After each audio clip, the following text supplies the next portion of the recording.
Alam mo na ba ang iyong karapatan bilang mamamayan? Kung hindi, halina tuklasin natin ang ilan sa mga ito. Ang ikatlong artikulo ng Konstitusyon ng Pilipinas na binuo noong 1987 ay ang Bill of Rights. Tinutukoy nito ang kaugnayan ng individual sa estado at kinikilala ang mga karapatan ng individual sa pamamagitan ng paglilimita sa mga legal na kapangyarihan ng estado. Ayon sa ikalimang seksyon, walang batas na dapat gawin o ibaluktot para sa isang relihiyon.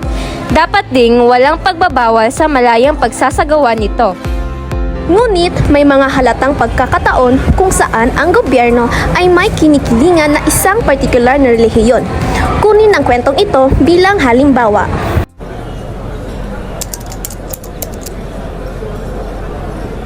Malapit na ang Holy Week. Wala pa ring anunsyo sa pagpapatigil ng trabaho. Di ba oras yun ng pagmumuni at pagdadasal? Bakit parang kailangang pumasok pa rin? Oo nga naman, no? Nakakapagod na laging magtrabaho. Pasensya na ha. Ang karamihan kasi sa lugar natin ay hindi makatulog tulad ninyo. Hindi ko batas yan. Ma'am, hindi po pa pwede na payagan niyo kami magkaroon ng konting bakasyon? For religious purposes naman din po. At bigyan kayo ng special treatment? Kawawa naman yung mga kasama niyo dyan. Pagod at nagtatrabaho. Tapos kayo, bigyan niyo lang ng palusot yung religion niyo? Ba talaga? Pasensya na. Hindi na ako. Dapat lang. Kung ayaw na magtatrabaho, mag-resign na lang. Makikitang may diskriminasyon at hindi pagkakapantay-pantay na nagaganap sa kwentong ito. At yun ay dahil lang sa relihiyon at pagiging minorya.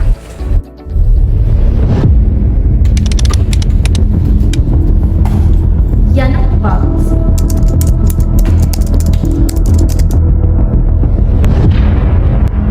Ano to? Pumunta ka sa office ko. Now! Pinatawag mo naman. Ang kapal na mukha mo after what you post about me at the company. Ito ang mangyayari. You'll delete the post or tatanggalin kita ng trabaho. Ma'am, that was a freedom of speech. Pwede ako makitlamo anytime I want. At what cost?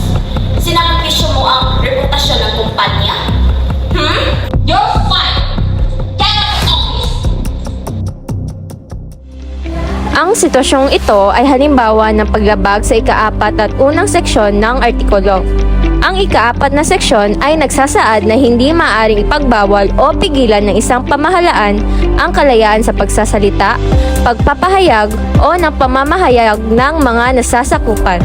Hindi rin maaaring ipagbawal ang karapatan ng mga tao na magpetisyon o magreklamo sa pamahalaan para matugunan ang mga hinaing. Habang ang unang seksyon ay nagsasabing walang sinuman ang dapat bawian ng buhay, kalayaan o ari-arian nang walang angkop na proseso ng batas, ni hindi dapat ipagkait sa sinumang tao ang pantay na proteksyon ng mga batas.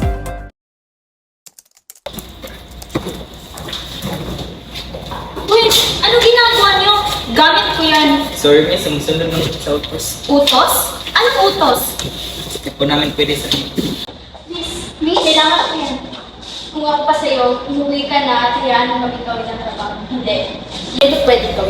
Gamit mo yan. Property ko. Kasalanan mo rin to. Hindi ka nagsampa ng kaso sa kumpanya. Yung mangyayari sa'yo. Ano? Magpasensya na. Miss, pwede ka pong makausap. Ha? The company wants to negotiate with you. Mula nang i-upload mo yung post na yun, nasira ang reputasyon ng kumpanya. Naging mas mahirap pa itong ibalik simula nang idemanda mo kami. Pwede tayong gumawa ng deal. Hindi natin kailangan mag-away. Sigurado kami na may mahanap kaming ebidensyang pwedeng gamitin laban sa iyo sa perfect. So please, itigil na natin to. No! Alam kong karapatan ko. Hindi niyo ako madadaan sa pera o kasunduan niyo. Mas lalo nilang pinatunayan ang punto ko. Tama ang punto ng babae dahil nilalabag ng kumpanya ang batas na sumasailalim sa pangalawa at pangatlong seksyon ng artikulo. Ayon sa pangalawang seksyon, ang karapatan ng mga taong bayan na magkaroon ng kapanatagan sa kanilang sarili pamamahay, papeles at mga bagay-bagay laban sa hindi makatwirang paghahalughog at pagsamsam sa anumang layunin ay hindi dapat labagin. At walang search warrant o warrant of arrest ang dapat mailabas o magamit maliban kung may malinaw na dahilan. Ito muna ay personal na pagpapasyahan ng hukom matapos masiyasat ang may habla at ang mga testigong maihaharap niya sa ilalim ng panunumpa o patotoo. Kailangan na tiyaking tinutukoy ang lugar sa hahalughugin at ang mga taong darakpin o mga bagay na kukunin.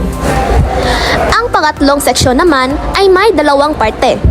Una, hindi dapat labagin ang pagiging lihim ng komunikasyon at korespondensyal maliban sa legal na utos ng hukuman o kapag hinihingi ang naiiba ng kaligtasan o kaayusan ng bayan ayon sa itinatakda ng batas. Pangalawa, hindi dapat tanggapin para sa anumang layunin sa alinmang hakbangin sa paglilitis ang anumang ebidensya na nakuha ng labag dito o sa sinusundang seksyon. Bilang pagwawakas, ang mga pangunahing karapatang ito na nakasaad sa una hanggang ikalimang seksyon ng ikatlong artikulo sa ilalim ng Konstitusyon ng Pilipinas ng 1987 ay nangangalaga sa mga prinsipyo na angkop na proseso, pagkakapantay-pantay sa harap ng batas. Pati rin sa proteksyon laban sa hindi makatwirang mga paghahalughog at pagkuha ng mga ari-arian, paglabag sa privacy, kalayaan sa pagpapahayag, pagpupulong at reliyon. Sama-sama, bumubuo sila ng pundasyon ng isang makatarungan at demokratikang lipunan na tinitiyak ang proteksyon ng mga individual na kalayaan at nagtataguyod ng panuntuan ng batas.